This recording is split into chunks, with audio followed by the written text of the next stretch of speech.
Hello, ladies and gentlemen, my name is Putty, and welcome back for another edition of Mid-Atlantic Wrestling tonight. Superstars, giants of the industry, do battle in the Mid-Atlantic. This is the Battle of the Mid-Atlantic. And we have a blockbuster main event as Roddy Remus takes on the territorial number 4, Bulldozer Brandon Smith, who I might have called Bulldozer Brandon James in the last episode. If I did, I apologize. The guy that, of course, Greg Gage could not beat. The first hurdle on the journey to a World's Heavyweight Championship shot is Bulldozer Brandon Smith. And that is the guy that Roddy seeks to get past tonight. Can he do what Greg Gage never could? Can he beat the Bulldozer?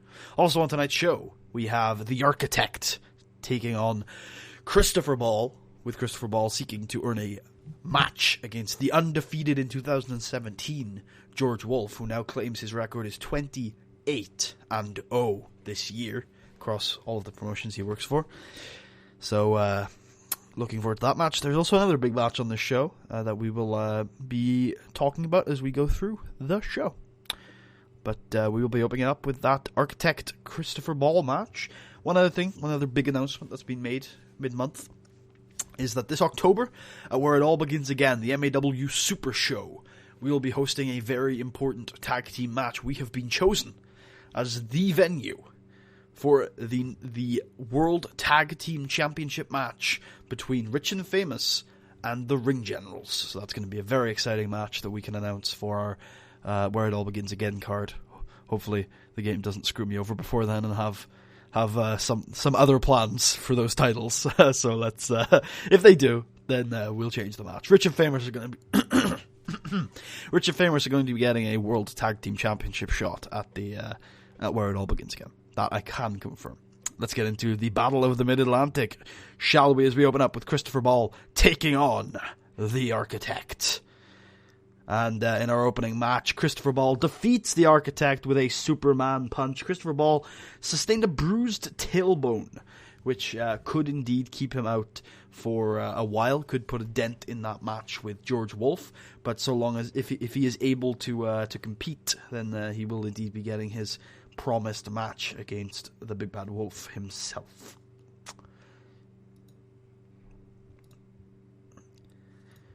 Bossman Brayfield is on screen. Well, he's off screen, but he's in a video posted to the Mid-Atlantic website where he says, something needs doing. I saw the tension and the strife that Clark Alexander and Island Boy Apollo had during their Sam Keith Classic run, and I felt it only appropriate to resolve some of that tension. Clark Alexander, you're in a company filled with mostly straight shooters.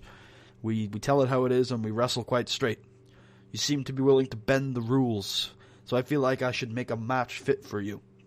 So, at the Battle of the Mid-Atlantic, Clark, you're going to be taking on the son of hardcore wrestling icon Nemesis, Ash Campbell, in a hardcore match. You like to bend the rules so much? Well, I'll put you in a match that has no rules against the son of a hardcore icon. Good luck. You'll need it.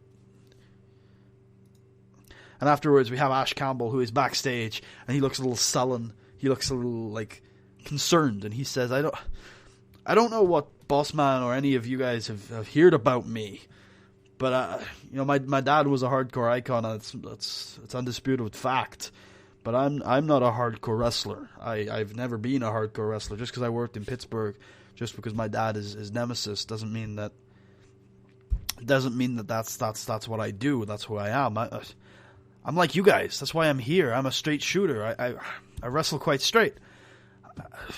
I'll wrestle tonight because I'm not one to look down on an opportunity. But I'm not here to be your hardcore icon. I'm not here to be your down and dirty, gritty, hardcore wrestler. I just want to wrestle. So hopefully no more of this in future, please. And American Elemental continues his wonderful rookie year by taking on a fellow rookie, Solomon Gold, who does not have a very good gimmick right now. Good debut for Solomon Gold, though. Very good, impressive performance against the rookie American Elemental. Which reminds me, I should mention that I should talk about this, because I've been calling him American Elemental 2 and AML2 for short, But the way that legacies like this tend to work, at least in my experience, are that even if they are the second one, like for example Dragon Lee is a good example in current real life, then you just call them the original title. Because usually when the second of the legacy comes out, that's usually the replacement for the first one. And in fact, even in this game right now, American Elemental is not even called American Elemental right now. He's working in Japan. He's working, I want to say in world level, but he might be working in Pride. I'm not sure. And he's working as Americana. So it's very fair and very open to just call this guy American Elemental. So that's what I'm going to be doing going forward.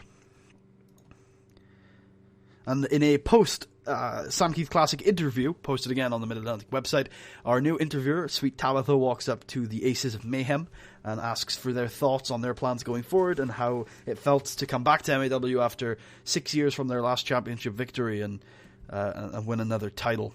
And they say, Ace says, it was an adrenaline rush. We were one of the greatest tag teams in MAW history, and we saw that the Dynamite Express had taken over our yard, had taken over our turf.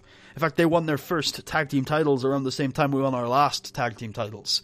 And ever since then, they have taken off and they have dominated tag team wrestling in this company. We won't deny they're one of the best tag teams in this entire company, in the history of this company. And we're joint for tag team titles, which, is definitely a good accomplishment by them. But now we've won the Sam Keith Classic, the greatest independent wrestling tag team tournament ever.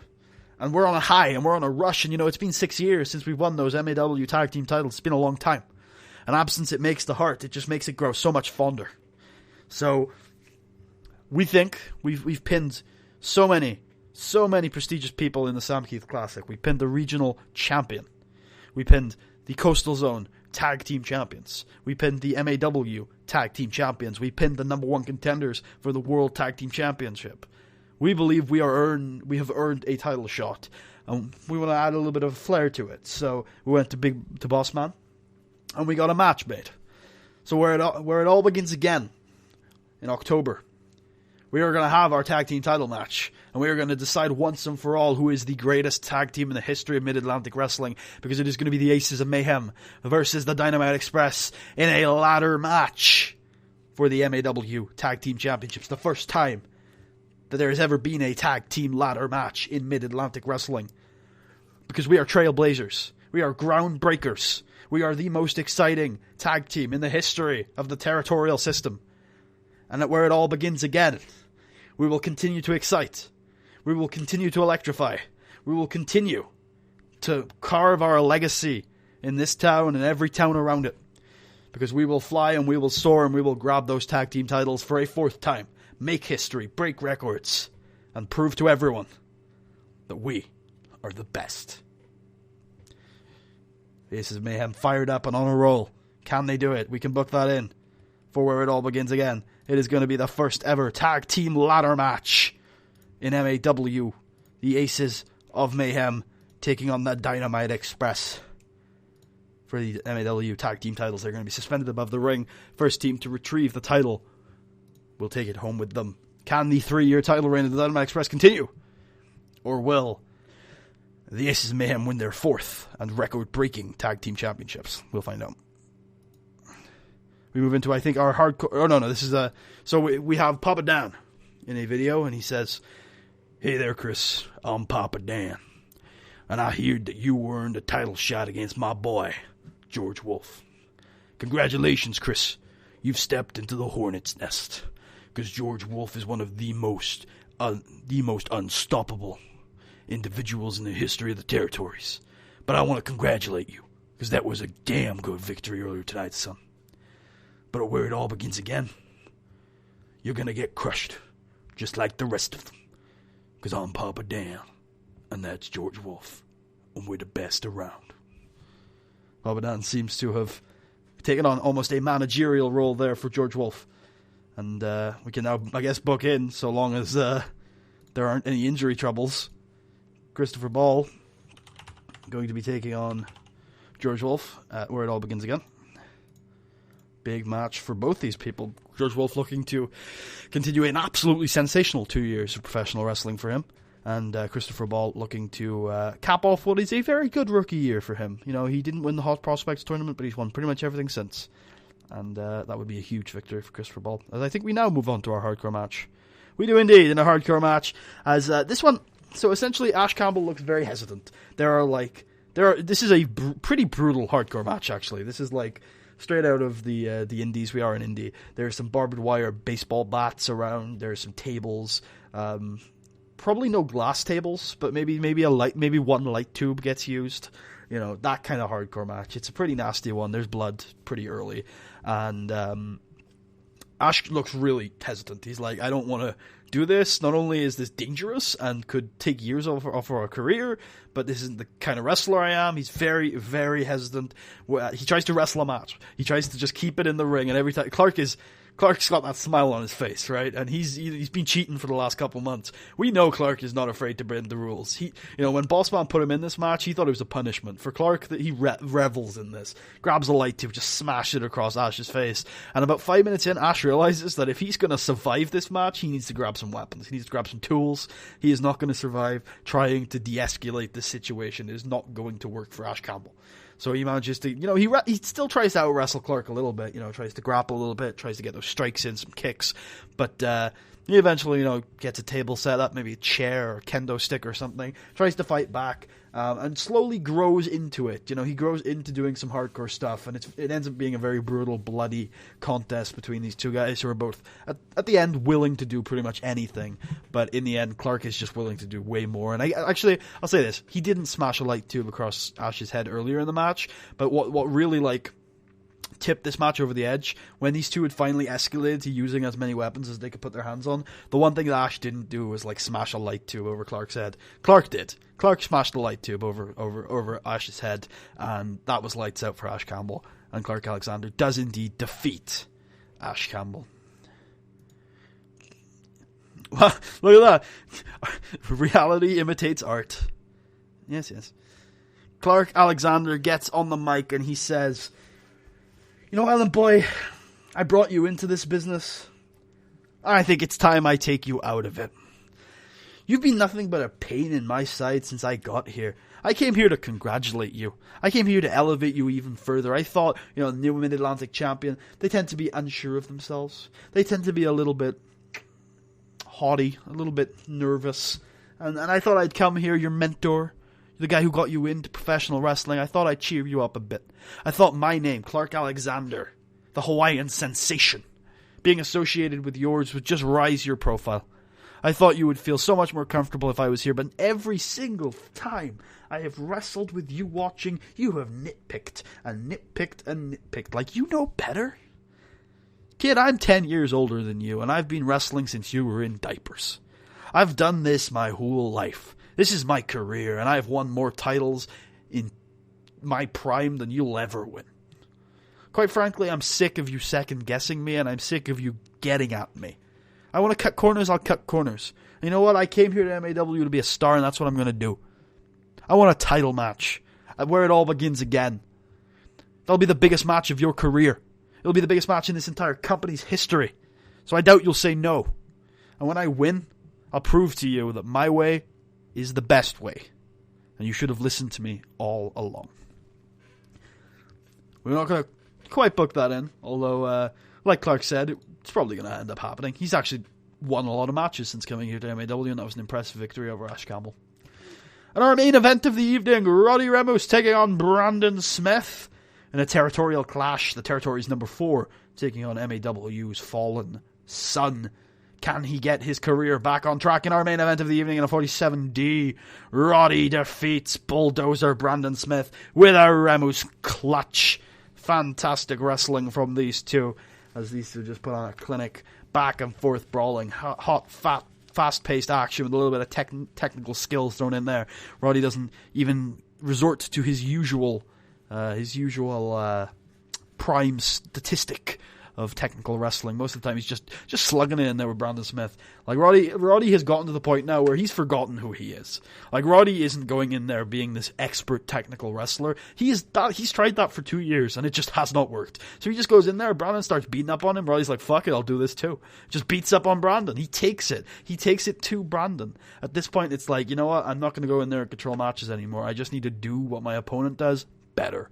And that's what he does. He goes out there, he takes the abuse, he dishes it back, and he defeats one of the number 4 in the territories. He defeats the number 4 in the territories. A huge victory for Roddy tonight. Big boon. And of course, he says he wants a World's Heavyweight Championship shot, and this does nothing but bolster his case. After the match, he gets on the mic, and he says, you know what? That is one of the biggest wins of my career. And I've been Mid-Atlantic Regional Champion before. You've seen me soar to the greatest heights that I could possibly soar. But this is different. This is new. I've been low now. I've been as low as you can go. I've been to those depths where I haven't won for months and months on end, and I've seen the abyss. The abyss of a fallen wrestler. A wrestler who was once good, but isn't anymore, and that's the worst place you can be, because you dream, you think, I'm never going to get back there. I'm never going to get back to that point, because I've already peaked and it's only downhill from here. That's what you think. That's the kind of mindset you get into. And you know what? It's bullshit, because I am a fantastic professional wrestler. You lot paid to watch me for years. I made a lot of money in this company. I don't know if you know that, but I have made a lot of money in this company, and I am damn well earned it. I'm one of the greatest wrestlers that has ever stepped through those doors, and it's about time I proved it. So tonight was just the start. The challenge is still on the table. Super Ninja, Fumihiro Oda, whatever you call yourself these days. Come on. Show me what you got. At the Clash. Next month. I want you. Let's do this. Let's end this. And Roddy, fired up, impassioned, and on a winning streak, ends off the show, which I hope you guys enjoyed. If you did, please leave a thumbs up, check out the rest of the series, subscribe if you haven't already. If you're feeling especially generous and particularly enjoyed the episode, go ahead and check out my Patreon. Link is in the description if you feel like having a creative impact on the series. First place I go to is my Twitter. Link to that is also in the description. I have gone quite over on this episode than I usually do, so I will just wrap it up really quickly. Next time at the Clash, we'll probably see Roddy taking on Fumihiro Oda, the Super Ninja, legend of Coastal Zone Championship Wrestling. So please go ahead and tune in for that. Also, a medical update on Christopher Ball, and perhaps the confirmation of Island Boy Apollo and Clark Alexander's title match for where it all begins again. All that and more on the next episode of Mid-Atlantic Wrestling. I hope you guys will join me, and if you do, I will see you guys then. Peace out.